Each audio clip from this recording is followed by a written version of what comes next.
What if the stranger you saved was the one destined to save you back? That was the question Sarah Collins would spend the rest of her life wondering, though she didn't know it on that bitter Montana night in 1875. 4 months had passed since pneumonia took her husband William. Their homestead, once full of laughter, now leaned under the weight of troubles she tried to hide from her children. The winter wind scraped against the cabin walls. Slipping through the cracks William would have fixed if he were still alive. The wheat field lay half-planted. The barn roof sagged dangerously. Their 3 milk cows were all that stood between them and starvation. But Sarah pushed on for Emma and Thomas, who tried so hard to be braver than their years. That evening, after another long day, Sarah knelt by the cedar chest William had built their first year of marriage. She lifted the worn family Bible, tracing the names inside, birth records, marriage dates, and then William's death certificate, its ink still too fresh. She closed the Bible gently, her heart tight as she glanced out the window at her children playing in the dying light. Emma, only 10, moved with the quiet strength of a grown woman. Thomas, just 8, tried each day to act like the man he thought his father would want him to be. Inside the cabin, Sarah warmed the last oats for their porridge. She divided the small meal into 3 bowls, giving more to the children than herself, pretending she wasn't hungry. A mother's sacrifice felt as natural as breathing. When Emma collected the morning's eggs, only 3, Sarah praised her anyway, forcing a smile she didn't feel. As the children walked the mile to school, their patched clothes and worn boots marking their hardships, Sarah let herself cry in the quiet cabin. "Oh, William," she whispered to the empty room, "how am I supposed to do this without you?" But no answer came, only the empty wind. Then the storm rolled in at dusk. Wind slammed the shutters, and thunder cracked like gunfire over the prairie. Sarah was storing the meager harvest, 3 turnips and a few winter squash, when Thomas's frightened voice cut through the night. "Mama, Mama, come quick!" Something in his tone chilled her blood. Sarah grabbed her shawl and ran into the storm, skirts whipping around her legs. Emma was already there at the edge of the field, her face pale. Then Sarah saw him. A man lay in the mud, soaked in freezing rain, blood staining the fine wool of his coat. Beside him lay a magnificent black stallion, dead, with silver-adorned saddle gear that screamed wealth. The stranger's boots, coat, and vest were worth more than their entire harvest. But wealth couldn't stop death, not out here. "He's still breathing, Mama," Emma whispered. Sarah hesitated only a second. They had almost no food. Their herbs were running out. Winter was far from over. But she couldn't turn away from someone dying on her land. "Help me," she said, and together they dragged the wounded man toward the cabin, slipping in mud and rain. Inside, Thomas threw wood into the fire, while Sarah cut away the stranger's soaked shirt. A bullet had torn through his side. It wasn't fresh, maybe a day old, but infection had already taken hold. His fever burned like fire. Sarah worked quickly, cleaning the wound with the last of her precious herbs. She wrapped clean cloth around his chest, her hands shaking from exhaustion and fear. The man was strong, heavy with muscle. Old scars crisscrossed his body, knife wounds, bullet marks, the kind only men touched by violence carried. What kind of life had he lived? And what danger followed him? When she checked his vest for more bleeding, she found a silver pocket watch with an inscription inside. "To J.W., with eternal love. Margaret." He'd been loved once. Whoever he wasn't just a wounded stranger. He was someone's son, someone's husband, someone's heartbreak. All night he drifted in and out of fever, whispering names and words that made no sense. "Margaret, forgive me. The papers in the saddle, they can't find them. The double H protect it." Sarah soothed him through each wave of fever, her children working beside her without complaint. Thomas kept the fire high. Emma mixed what little herbs remained. Every hour felt like a battle against death. By dawn, his fever finally broke. When his eyes opened, the storm's first light touched them, revealing a deep blue that startled Sarah. Intelligent, sharp, gentle. He studied her face for a long moment. "You saved my life," he whispered. Sarah stiffened, suddenly self-conscious of her worn dress, patched walls, and the poverty he couldn't help but see. "Rest," she said softly. "Questions can wait." Before she rose, he caught her hand, a light, trembling touch. "Thank you," he murmured. Then he slept, this time naturally. For 2 days he healed. For 2 days they wondered who he was. Clues came slowly. A fine coat, a dead stallion worth a fortune, a pocket watch engraved by a woman who clearly loved him, and the countless scars of a man who'd survived violence more than once. But the truth broke upon them on the 3rd day, when Emma ran breathless into the cabin. "Mama, riders are coming." Quote. Fear shot through Sarah as she saw men approaching, 3 riders, rough-looking, with guns visible at their hips. The stranger, now awake and sitting up, went pale. "Get the children behind the root cellar door," he ordered quietly. "Anyone asks, you haven't seen me." Sarah hid her children, then opened the cabin door just as the riders arrived. The leader spoke with a cold smile. "Afternoon, ma'am. We're looking for a friend of ours. Tall fellow, well-dressed. Might have passed through here." Sarah stood firm. "Haven't seen anyone." His eyes narrowed. "Mind if we look around?" "I do," she said evenly. "My children are inside." After a long, tense moment, they turned their horses and rode off. When they were gone, Sarah sagged against the door, trembling. Who had she brought into her home? And what danger had she brought to her children? That night, with the fire crackling low, the stranger finally spoke the truth.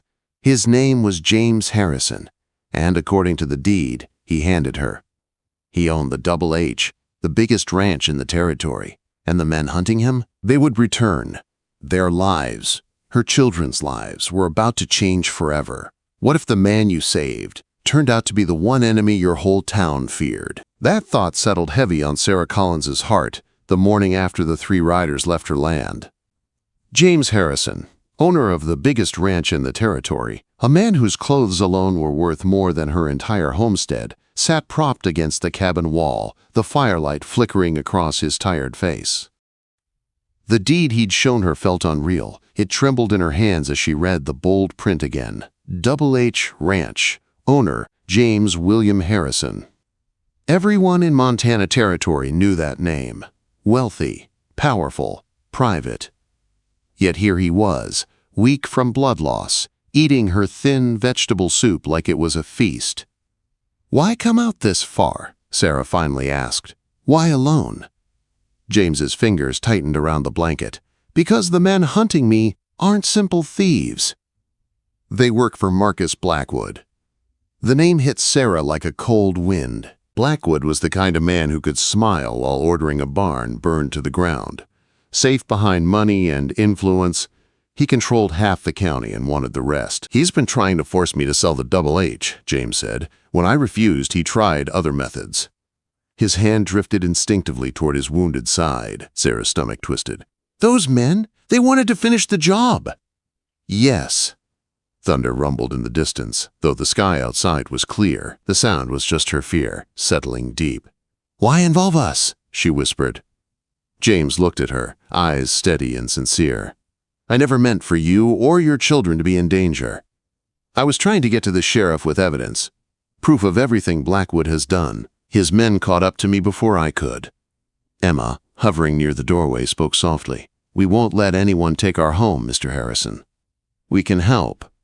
James smiled gently. "You already have, more than you know." For a moment the danger outside seemed far away, but the knock on the door shattered that peace. Sheriff Miller stood there, hat dripping snow. "Sarah," he greeted, then nodded at James. "Heard you had trouble."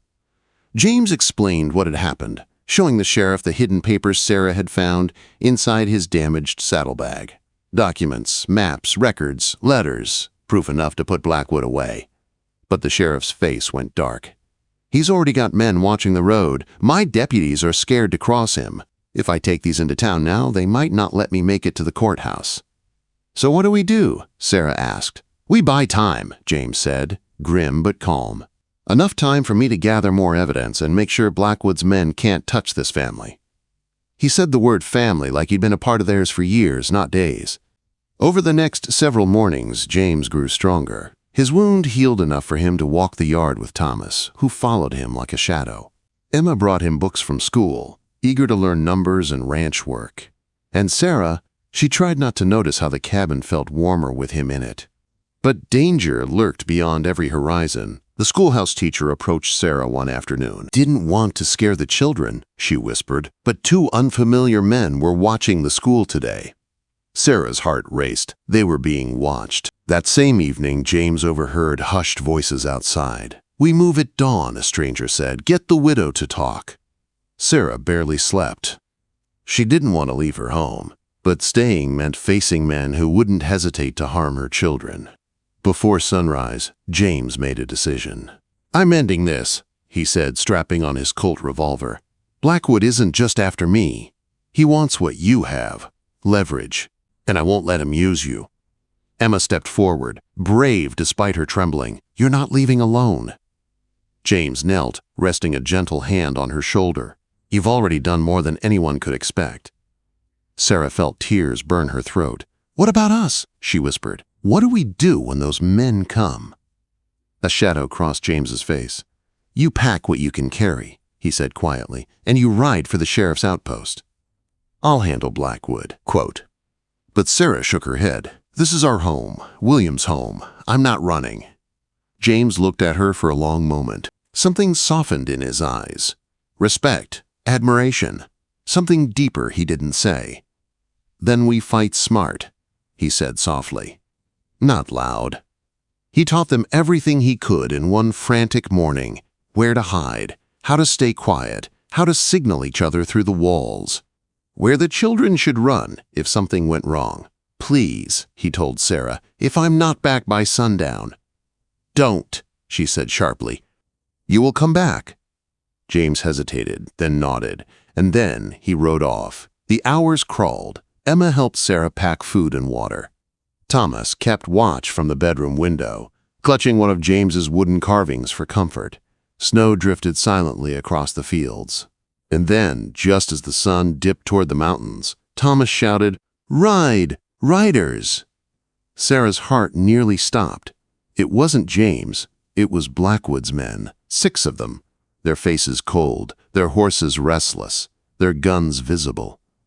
Emma grabbed Thomas's hand. Sarah stepped in front of them. Her hands shook, but she held her head high, just as William had taught her.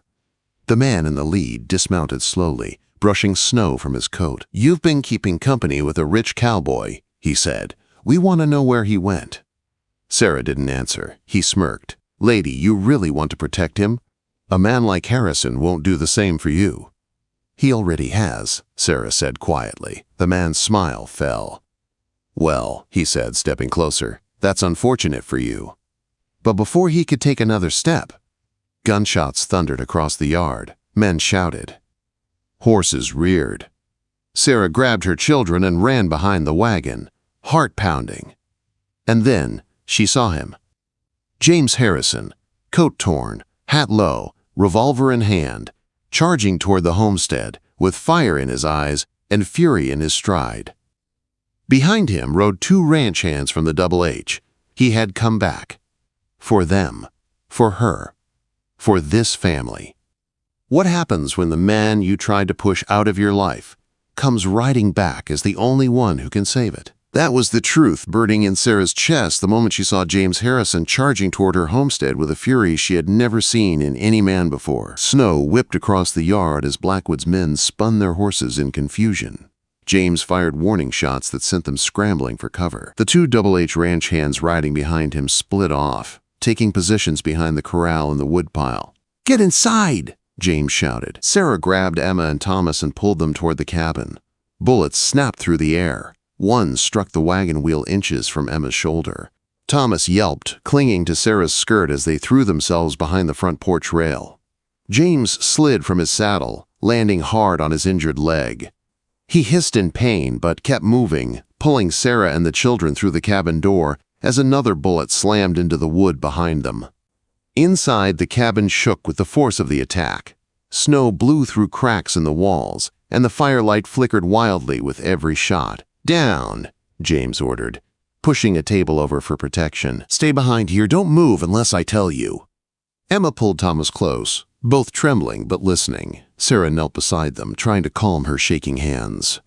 James reloaded his revolver with quick, practiced motions. "They won't risk burning the place with daylight left," he murmured. "That means they want leverage. They want to take you." Sarah swallowed hard. "Then they'll have to get past you first." James looked at her, and in that moment she saw everything he tried so hard to hide. Fear for her, for the children, fear of losing the family he'd barely begun to dream of. Another bullet tore through the window. James ducked, then fired 2 precise shots that forced the intruders back. Sheriff Miller had warned them Blackwood wanted a clean victory, not a bloody one. That meant he'd send enough men to scare, not slaughter. But men like those outside weren't afraid of much, and mercy wasn't something they carried. James crouched beside Sarah. "You 3 are the only reason I made it out alive. I'm not losing you." "You came back," Sarah whispered, tears burning her eyes. "You came back for us." "I'd come back 1,000 times," he said quietly. "This is where I belong." Before Sarah could speak, a voice called out from the yard. "Harrison! You got something of ours!" James stiffened. Blackwood. The name froze the air. Marcus Blackwood himself had come. His voice carried clearly across the homestead, smooth, confident, cruel. "That widow and her kids don't have anything to do with our disagreement," Blackwood said. "Send them out, and I'll let this end without trouble." James growled under his breath. "He wants to use them to break me." He stepped toward the door, but Sarah grabbed his arm. "No, don't go out there." James turned to her. "Sarah, there's no world where I hand you or your children over. You're my responsibility now." She stared at him, heart pounding. "And you're ours." He touched her cheek gently, then moved to the window, studying the shadows outside. Blackwood's men were spreading out, taking positions, getting ready for a final push. "They're planning to rush us," James whispered. "We can't defend from inside. We need a distraction." Emma crawled forward. "The smokehouse," she whispered. "There's a wagon of firewood stacked behind it. If we can light it, the smoke will blind them." James blinked at her. "Emma, that's brilliant." Thomas raised his hand timidly. "I can sneak out the back." "The snow's deep enough. They won't hear me." Sarah's heart nearly stopped. "No, you're not risking your life." But James shook his head gently. "We'll all go. As a team." They waited for the next round of gunfire, when the noise was loud enough to mask their steps. Then James opened the back door and led them out into the freezing wind. Snow swallowed their tracks as they rushed behind the cabin. The firewood wagon sat half hidden behind the smokehouse, stacked high and dry. James handed Sarah a matchbox. "When I say now, light it." Blackwood's voice rose again. "This is your last chance, Harrison." James took a deep breath. "Now." Sarah struck the match, touching it to the kindling. Flames leapt instantly. Smoke billowed thick and black, rolling into the yard. Blackwood's men panicked, coughing and shouting as their visibility disappeared. James used the moment to move fast, too fast for a man still healing. He caught one rider off guard and pulled him from his horse. The Double H ranch hands burst from their hiding places, firing warning shots and forcing the others to retreat.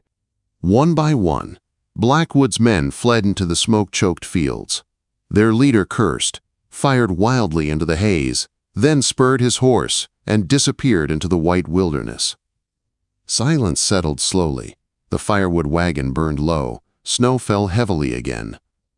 And James stood there in the center of it all, breathing hard, his shirt stained with a mix of sweat and blood. Sarah ran to him, her heart in her throat. "James, your shoulder, your wound." He shook his head. "I'm all right. Are you? Are the children hurt?" Thomas hugged James around the waist. "Papa, we did it!" The word hit James so hard he nearly swayed. His hands trembled as he held Thomas closer, then Emma too, as she wrapped her arms around them both. Sarah stepped forward slowly. James looked at her with eyes full of emotion she could no longer pretend not to see. "You saved us," she whispered. "No," he said softly. "You saved me." That night, and every day since. Snow drifted quietly around them as they stood there, a wounded cowboy, a brave widow, and two children who'd learned what courage truly meant. In that moment, Sarah knew nothing about their lives would ever be the same. Not after this. Not after the way he'd fought for them. Not after the way they had fought for him. What began as an act of kindness on a stormy night had become something deeper, stronger, unbreakable, a family. And when James finally reached out, gently taking her hand in his, Sarah didn't pull away. She stepped closer. For the first time since losing William, she felt her heart open again.